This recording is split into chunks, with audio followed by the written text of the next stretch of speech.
माँ, एक बहुत अच्छी खुशखबरी है। पवित्रा के मायके से हमारा बुलावा आया है। उसके भाई के लड़का हुआ है तो उन्होंने हम सबको बुलाया है। आपको भी चलना है। सुमित ने खुश होते हुए अपनी माँ रुक्मणी जी से कहा तो रुक्मणी जी मुंह बनाते हुए बोली, अरे इस गवार के घर कौन जाएगा? हमसे एक गवार नहीं झेली जाती तो भला इसका पूरा खानदान कैसे झेलेंगे? मैं तो नहीं जाऊंगी। माँ को गुस्से में देखकर सुमित उनके पास बैठते हुए बोला, माँ, आपको बहुत अच्छा लगेगा, एक बार चलकर तो देखिए। सुमित, मैंने कहा ना कि मैं नहीं जाऊंगी। बस अब और बहस नहीं चाहिए मुझे। मैं पार्लर जा रही हूँ। अपनी पत्नी से कह देना कि अपने ससुर जी को खाना दे दें। रुक्मणी जी ने अपने कटे हुए बालों में कंघा घुमाते हुए कहा। तो सुमित बोला, माँ, उसका नाम भी है। आप उसे नाम से भी तो बुला सकती हो। हाँ, तेरे लिए होगा उसका नाम। मुझे तो वो देखने में नौकरानी जैसी लगती है। अरे उससे अच्छी सज धज कर तो हमारी काम वाली बाई आती है। रुक्मणी जी ने बेरुखी से कहा और अपना पर्स उठाकर पार्लर में जाने के लिए घर से बाहर निकल गई। तो इधर पर्दे के पीछे खड़ी उनकी बहू पवित्रा ने उनकी ये सारी बातें सुन ली थी, लेकिन फिर भी वो कुछ नहीं बोली और चुपचाप किचन में चली गई। इधर सुमित भी उदास होकर बैठ गया। वो किस मुंह से जाकर कहता कि उसकी माँ उसके लिए इतने घटिया शब्द बोल सकती है। आज उसे वो 6 महीने पहले वाले पल याद आने लगे जब वो पवित्रा के गांव में अपने प्रोजेक्ट के लिए गया था। वहाँ गांव में उसे एक कमरा रहने के लिए चाहिए था, इसलिए इधर उधर घूमकर कमरा तलाश कर रहा था। तभी गांव के एक मजदूर ने उसे राजवंत सिंह के घर का पता बताया, जिनके घर में एक हिस्सा खाली पड़ा था। तो सुमित पता करके राजवंत सिंह के घर जा पहुंचा और बाहर बनी बैठक में बैठ गया। किसी ने अंदर जाकर राजवंत सिंह को खबर कर दी तो कुछ ही देर बाद राजवंत सिंह वहां आ पहुंचे। गांव के अच्छे रसूख वाले व्यक्ति थे वो। सारा गांव उनका सम्मान करता था। उन्होंने सुमित के पास बैठते हुए कहा, बताइए इंजीनियर साहब, क्या सेवा कर सकते हैं हम आपकी? तो सुमित ने कहा, अरे नहीं नहीं, कोई सेवा नहीं। मुझे तो बस 3 महीने के लिए एक कमरा चाहिए था, क्योंकि हमारा 3 महीने का प्रोजेक्ट है। तो राजवंत सिंह ने हाँ में सिर हिला दिया और सुमित को अंदर ले जाकर उसे कमरा दिखाते हुए कहा, खाने पीने की चिंता मत कीजिएगा, सब इधर ही मिल जाएगा। हमें भी आपकी सेवा का मौका दीजिए। तो सुमित ने मुस्कुराते हुए हाँ में सिर हिला दिया। कुछ देर बाद राजवंत सिंह वहाँ से चले गए। तो सुमित ने दरवाजे से खड़े होकर पूरे घर पर नज़र डाली, जो चारों ओर कमरे बने हुए थे। आगे बड़ा सा बरामदा था। तभी उसकी नज़र आंगन में लगे नीम के पेड़ पर गई, जिस पर झूला लगा हुआ था। ये देखकर वो सोचने लगा, ये किस लिए होगा? यहाँ तो कोई बच्चा भी नज़र नहीं आ रहा। सोचते हुए वो कमरे में आ गया और कपड़े बदलकर हाथ मुंह धोने के लिए बाहर आया तो राजवंत सिंह ने कहा, अरे इंजीनियर साहब, कुछ भी चाहिए तो आवाज़ दे दीजिएगा। तो सुमित ने हाँ में सिर हिलाया और हाथ मुंह धोकर वापस कमरे में आ गया। तभी पीछे से कोई आहट सुनाई दी। उसने मुड़कर देखा तो एक पीले दुपट्टे वाली लड़की उसके लिए चाय लेकर आ रही थी। उसने शर्माते हुए सुमित को चाय दी और मुस्कुराकर वापस चली गई। तो सुमित उसके बारे में सोचते हुए चाय पीने लगा। चाय पीकर उसने कप रखा ही था कि तभी उसकी माँ रुक्मणी जी का फ़ोन आ गया। हाँ माँ, बोलो ना, सुमित ने कहा तो उधर से उसकी माँ रुक्मणी जी की आवाज़ आई, अरे बोलो क्या, तुझे तो माँ की याद ही नहीं आती है? अरे नहीं माँ, मैंने आपको फ़ोन किया था लेकिन आपने फ़ोन नहीं उठाया, सुमित ने कहा तो रुक्मणी जी बोली, अरे हाँ, उस टाइम तो मैं अपनी फ्रेंड के साथ पार्लर में बैठी थी, फेस पर फेशियल हो रहा था, तो बात कैसे करती? ये सुनकर सुमित हंसते हुए बोला, मेरी फैशनेबल माँ, अब बहू लाने के दिन आ गए हैं और तुम खुद ही पार्लर के चक्कर काटती हो। तो रुक्मणी जी बोली, हाँ तो बहू आने के बाद सास क्या पार्लर नहीं जाती है? मैं तो तुम्हारे लिए अपनी तरह फैशनेबल बहू लेकर आऊँगी। तो सुमित ने झट से हंसकर कहा, माँ, मुझे तो सिंपल सी लड़की चाहिए। तभी दरवाजे पर खड़े राजवंत सिंह की आवाज़ आई, अच्छा इंजीनियर साहब, इंजीनियर होने के बाद भी सिंपल लड़की को पसंद करते हो? तो ये सुनकर सुमित ने बाद में बात करता हूँ माँ कहकर फ़ोन काट दिया और मुस्कुराने लगा। तभी राजवंत सिंह ने हंसकर अंदर आते हुए कहा, सॉरी इंजीनियर साहब, वो खाना बन गया था ना, तो इसीलिए बुलाने चले आई। आज आपके लिए स्पेशल खाना बनवाया है हमने। तो सुमित हंसते हुए उनके पीछे पीछे चल दिया। अंदर जाकर राजवंत सिंह ने उसे खाने की टेबल पर बिठाया तो अंदर के ठाठ बाट देखकर सुमित हैरान रह गया, क्योंकि वो घर गांव का लग ही नहीं रहा था। आलीशान बंगला और शानदार पर्दों की सजावट देखकर वो हैरान रह गया। ऊपर से डाइनिंग टेबल, गांव में तो लोग नीचे बैठकर खाना खाते हैं। यही बात सुमित के मुंह से निकल गई। उसने कहा, गांव में भी कितना कुछ बदल गया है। अब नीचे चूल्हे के पास बैठकर कोई खाना ही नहीं खाता। कितना सुकून होता था उस खाने में। तो राजवंत सिंह ने हंसते हुए कहा, अरे हाँ इंजीनियर साहब, हम भी वहीं बैठकर खाते हैं, पर हमें लगा कि आप वहाँ कहाँ बैठ पाएंगे, इसलिए खाना यहाँ मेज़ पर ले आए। सच कहें तो हमको भी ये अंग्रेजी चाल चलन बिल्कुल पसंद नहीं आता, लेकिन आजकल दिखावे की दुनिया है ना, बस उसी के लिए इस मेज़ को रखा है। चलिए, अगर आपको भी नीचे बैठकर खाना पसंद है तो हम वहीं चलते हैं। कहते हुए राजवंत सिंह सुमित को लेकर किचन में चले गए, जहां आज गैस छोड़कर चूल्हे पर खाना बन रहा था। नीचे बैठने के लिए चटाई बिछी थी, तो सुमित खुशी से वहां बैठ गया। चूल्हे पर जो खाना बना रही थी उसकी ओर इशारा करते हुए राजवंत सिंह ने कहा, ये हमारी धर्मपत्नी है। तभी एक लड़की आई और उसने दोनों को थाली में खाना परोसना शुरू कर दिया। वही पीले सूट वाली लड़की, सुमित उसे देखता ही रह गया। वो भी नज़र चुराकर सुमित को देख रही थी। तभी राजवंत सिंह ने कहा, ये हमारी बहन है पवित्रा। ये बीकॉम सेकेंड ईयर की पढ़ाई कर रही है, कंप्यूटर भी जानती है और बहुत ही गुणी और समझदार है मेरी बहन। यह कहकर वो सुमित की तरफ देखने लगा तो सुमित हल्के से मुस्कुरा दिया और खाना खाने लगा। अगले दिन सुमित प्रोजेक्ट करके वापस घर आया तो राजवंत सिंह पहले से ही उसका इंतज़ार कर रहे थे। उसने चाय का कप देते हुए कहा, इंजीनियर साहब, क्या आप मेरी बहन से शादी करना चाहेंगे? अगर आपको पसंद हो तो। ये सुनकर सुमित के चेहरे पर एक अलग ही खुशी तैर गई।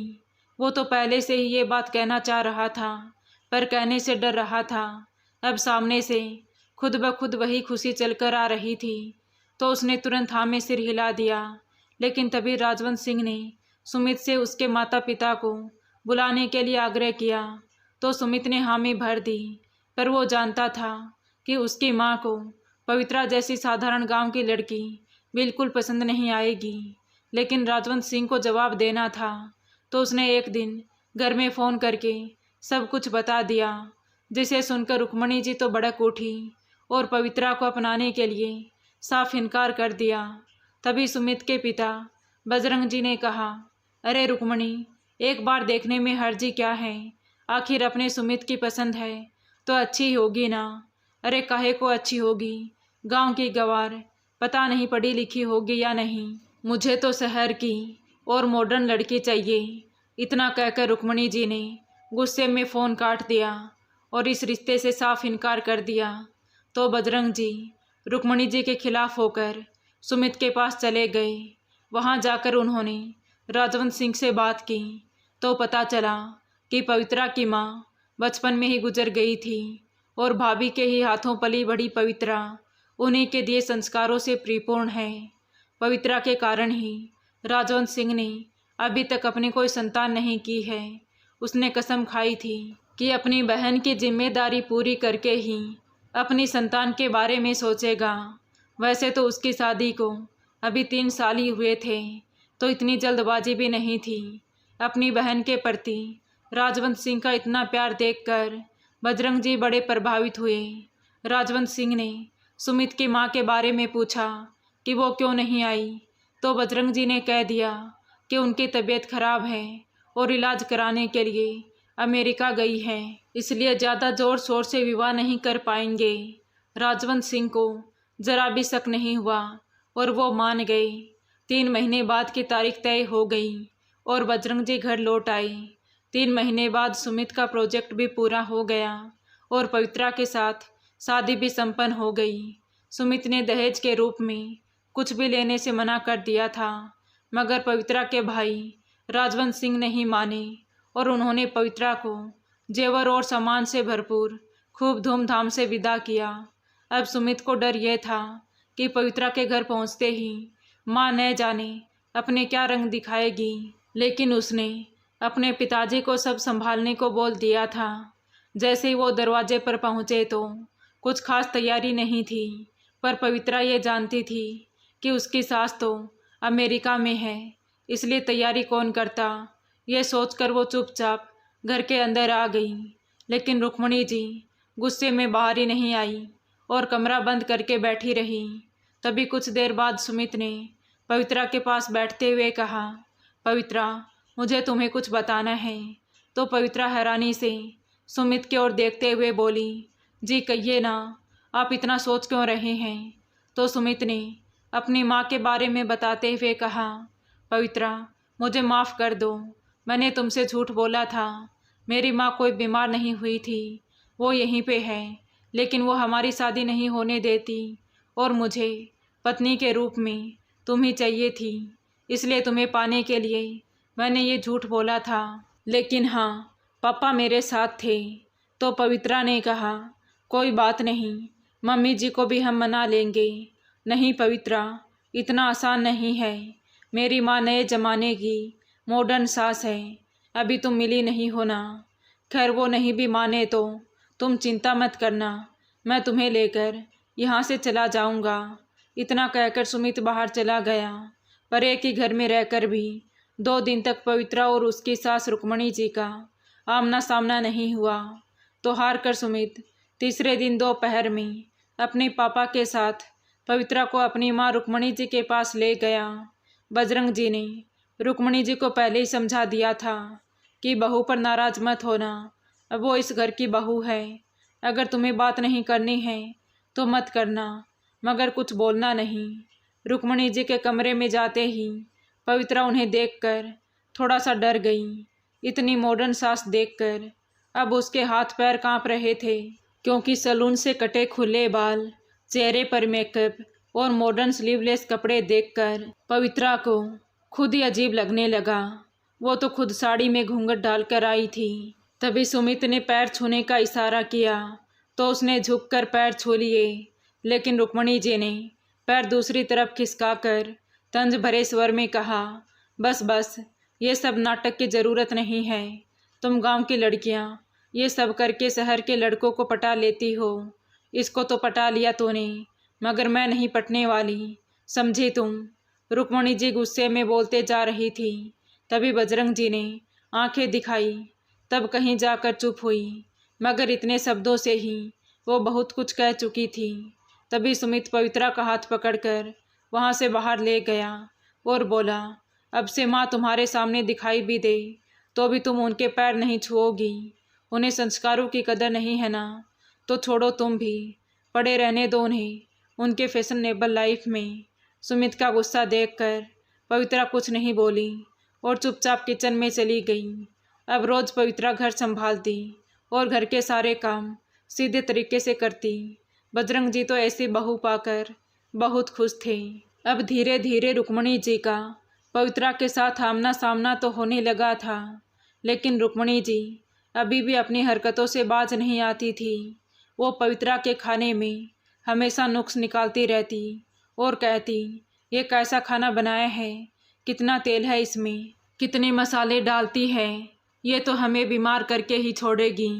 रुक्मणी, तुम खामखा बहू में कमी निकालती हो, बल्कि तुमने आज तक ऐसा स्वादिष्ट खाना नहीं बनाया। शुक्र करो इस घर में ऐसी बहू आई है, तुम्हारे भाग्य खुल गए, लेकिन तुम्हें कहाँ कदर होगी इस बात की। बजरंग जी ने उसे समझाते हुए कहा। तो रुक्मणी जी मुंह बनाते हुए बोली, मैं इसकी तरह गांव में नहीं बल्कि हाई सोसाइटी में रहने वाले परिवार से आई हूँ, जहाँ चाय नहीं महंगी कॉफ़ी पी जाती है। इसका और मेरा कोई मुकाबला नहीं है। अपने मायके का घमंड दिखाने वाली, बात बात पर अपने रईस मायके की दोस्त दिखाने वाली रुक्मणी जी आए दिन पवित्रा को नीचा दिखाती रहती थी। बजरंग जी भी खामोश रहते, पर पवित्रा को बस मुस्कुराकर इशारा कर देते तो पवित्रा भी मुस्कुराकर रह जाती। उसे लगता था कि आखिर पति और ससुर जी तो उसके साथ हैं ही। एक दिन सुमित ने कहा, पवित्रा, मेरी गलती को तुम सहन क्यों कर रही हो? चलो ना, हम अकेले रहते हैं, कम से कम तुम्हें माँ के ताने सुनने को तो नहीं मिलेंगे। तुम वहाँ मुस्कुरा तो सकोगी। लेकिन पवित्रा ने मना कर दिया कि नहीं, आप इनके इकलौते बेटे हो, इसलिए मैं अपने सिर पर ये पाप नहीं रखना चाहती कि मैंने उनका इकलौता बेटा छीन लिया। पवित्रा गांव के माहौल से थी तो उसे अच्छे से पता था कि रुक्मणी जी ऐसे शब्द आसानी से कह देगी। एक दिन सुमित ने देखा कि पवित्रा गैस चूल्हे पर पानी गर्म कर रही थी। यह देखकर सुमित ने कहा, अरे गीजर होते हुए तुम गैस पर पानी गर्म क्यों कर रही हो? बस एक बटन ही तो दबाना है। पवित्रा को पता नहीं था तो सुमित से पूछकर गीजर का बटन ऑन करने चली गई। ये बात बाहर खड़ी रुक्मणी जी ने भी सुन ली थी। सुमित के बाहर जाते ही वो सीधा पवित्रा के पास आकर बोली, तेरी औकात ही कहाँ थी गीजर के पानी में नहाने की? गांव की गवार, तुझे गीजर का ही नहीं पता दुनिया कहाँ से कहाँ पहुँच गई है। अरे खूबसूरत होने से ही सब कुछ नहीं होता, दिमाग भी चाहिए होता है, और वो एक गांव की गवार में कहाँ से आएगा?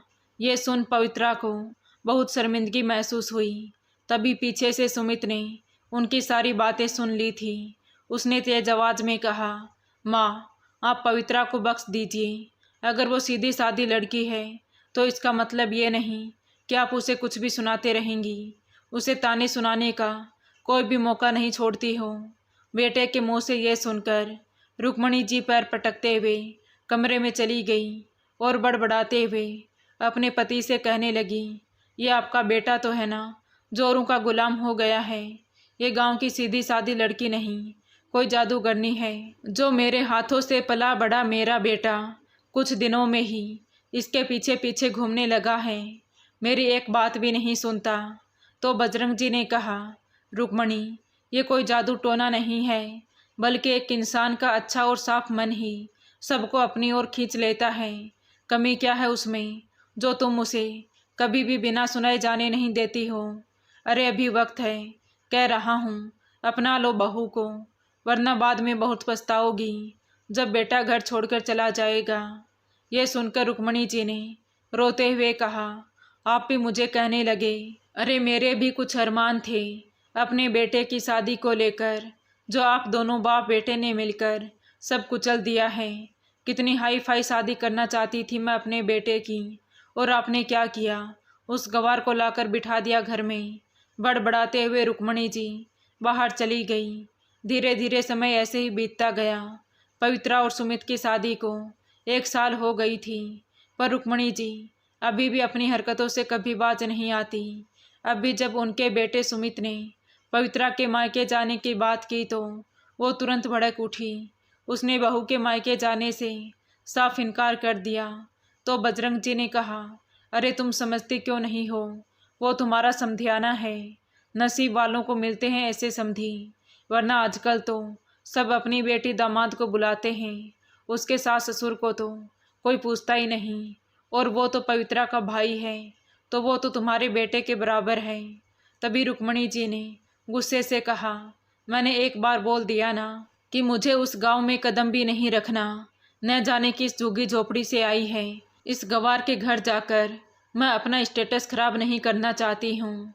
यह सुनकर सुमित ने जोर से चिल्लाकर कहा, ठीक है माँ, मत जाइए, लेकिन अगर आप किसी को इज्जत नहीं दे सकती हैं तो उसका अपमान करने का भी आपको कोई हक नहीं है। अब मैं पवित्रा को लेकर यहाँ से चला जाऊँगा और कभी नहीं आऊँगा। सुमित ने गुस्से में कहा और अपने कमरे में चला गया। जाकर उसने पवित्रा से कहा कि अपना सारा सामान पैक कर लो, अब हम यहाँ से जा रहे हैं, कहीं और जाकर रहेंगे। और हाँ, तुम चिंता मत करो, हम भैया के यहाँ ज़रूर जाएंगे और पापा भी हमारे साथ आएंगे। माँ को रहने दो यहाँ अपनी फैशनेबल लाइफ में। यह सुन पवित्रा रोते हुए अपना सामान पैक करने लगी। बाहर खड़ी रुक्मणी जी ये सब देखकर दंग थी और मन ही मन कुढ़ भी रही थी। तभी बजरंग जी ने उसे समझाते हुए कहा, रुक्मणी एक बार चलकर तो देखो। अरे अपने बेटे के लिए ही चलो। अगर अब तुम नहीं गई तो हमारा बेटा घर छोड़कर चला जाएगा और क्या तुम्हें ये मंजूर होगा। तो रुक्मणी जी कुछ नहीं बोली और चुपचाप अपने कमरे में चली गई। अगले दिन सुबह जैसे ही सुमित ने कमरे से बाहर सामान निकाल कर रखना शुरू किया तो रुक्मणी जी से ये सब देखा न गया और वो रोते हुए सुमित से बोली, सुमित मैं चलने को तैयार हूँ। ये सुन पवित्रा मुस्कुरा उठी, लेकिन वो ये नहीं जानती थी कि रुक्मणी जी ये सब सिर्फ अपने बेटे सुमित के लिए कर रही है। अगले दिन सब जाने के लिए तैयार हो गए, लेकिन तब भी रुक्मणी जी तंज कसने से बाज नहीं आई। पता नहीं मैं वहाँ कैसे रह पाऊँगी, वहाँ तो टॉयलेट भी नहीं होगा और एसी भी नहीं होगी। तभी सुमित ने कहा, अरे माँ ऐसा कुछ नहीं है, आप अभी जानती नहीं हो ना पवित्रा के घर को। वो इतना ही बोल पाया कि रुक्मणी जी बीच में ही बोल पड़ी, अरे मुझे जानना भी नहीं है, मैं बस तेरे कारण जा रही हूँ, वरना गांव में जाना मेरी शान के खिलाफ है, क्योंकि गांव में ना तो ढंग से लाइट आती है और ना ही कोई व्यवस्था होती है। पूरे रास्ते भर रुक्मणी जी पवित्रा को ऐसे ही ताने सुनाते गई, पर पवित्रा ने कुछ नहीं कहा, क्योंकि वो जानती थी कि अपनी सास से कुछ भी कहना आग में कूदने के बराबर है। खैर अगले दिन पवित्रा अपने पूरे परिवार के साथ बधाई लेकर जैसे ही अपने मायके पहुंची तो घर के बाहर ही ढोल नगाड़ों के साथ उनका स्वागत किया गया। पूरे मोहल्ले में शोर मचा हुआ था कि पवित्रा बिटिया आ गई है, क्योंकि वैसे भी वो शादी के बाद पहली बार अपने मायके आई थी। रुक्मणी जी हैरानी से खड़ी ये सब देखते रह गई। उसने तो इन सब की कल्पना भी नहीं की थी। तभी पवित्रा के भाई राजवंत सिंह ने आगे बढ़कर रुक्मणी जी के पैर छूते हुए कहा, धन्यवाद माता जी, जो आप हमारे घर आई। आज ऐसे भव्य स्वागत को देखकर रुक्मणी जी की आंखें फटी की फटी रह गई थी। उन्होंने तो सोचा था कि उसकी बहू का मायका किसी छोटे से गांव की छोटी सी झुग्गी में होगा और किसी झोपड़ी में रहते होंगे, मगर इसका घर तो हवेली से कम नहीं।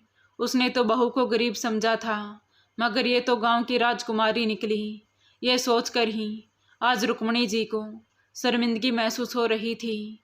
पूरा गांव पवित्रा को पलकों पर बिठा रहा था। चलिए माँ जी, मैं आपको अपने मायके का घर दिखा देती हूँ, पवित्रा ने उनके पास आकर कहा तो रुक्मणी जी स्तब्ध सी उसके पीछे पीछे चल दी। अंदर जाकर देखा तो हर कमरे की छत में बढ़िया महंगे झूमर टंगे थे। इतना शानदार घर देखकर रुक्मणी जी के होश उड़ गए। सोचने लगी कि उनका घर तो इसका आधा भी नहीं है, बल्कि एक छोटा सा फ्लैट ही तो है। शहरों में तो ऐसा घर कभी भी देखने को नहीं मिलेगा, और वैसे भी इतने बड़े घर शहर में होते ही कहाँ हैं। वो ये सोच ही रही थी कि तभी पवित्रा की मौसी आ गई और रुक्मणी जी को एक बॉक्स देते हुए बोली, ये लीजिए समधन जी, आपके लिए उपहार है। तो रुक्मणी जी ने मुस्कुराते हुए बॉक्स खोलकर देखा तो उसमें सोने की अंगूठी थी। यह देखकर रुक्मणी जी ने चौंकते हुए कहा, अरे नहीं, ये हम नहीं ले सकते, इतना बड़ा उपहार बिल्कुल नहीं लेंगे। तभी पवित्रा की मौसी जी ने कहा, अरे ऐसे कैसे नहीं लेंगे जी, हमारे घर में पोता हुआ है, तो ऐसे में ये उपहार तो बहुत छोटा है। आप तो शादी में भी नहीं आई थी, इसीलिए अब प्यार से दे रहे हैं, तो रख लीजिए। अब रुक्मणी जी को पवित्रा की तरफ देखने में भी शर्मिंदगी हो रही थी। अब उन्हें समझ आ रहा था कि पवित्रा ने कभी उन्हें पलटकर जवाब क्यों नहीं दिया। आज रुक्मणी जी को अपने किए पर पछतावा हो रहा था। उन्हें लग रहा था कि जिसे गरीब होने के इतने ताने दिए, हम तो इसके आधे के बराबर भी नहीं हैं। इस लड़की का दिल कितना बड़ा है कि इसने कभी कुछ नहीं कहा और हमेशा मेरा सम्मान करती रही। इसने कभी भी अपने मायके का घमंड नहीं दिखाया, लेकिन मैं तो बात बात पर इसको अपने स्टेटस की धौंस दिखाती रही। अपनी बहू के मायके को देखकर आज रुक्मणी जी को अपना मायका भी फीका लग रहा था। जिनके हाई स्टेटस की वो बातें क्या करती थी और पवित्रा को सुनाती रहती थी। अब रुक्मिणी जी को बार बार वही बातें याद आ रही थी। वो कितनी भी कोशिश करती मगर इतनी अच्छी बहू सुमित के लिए कभी नहीं ला पाती। इस बात का आज उन्हें एहसास हो गया था।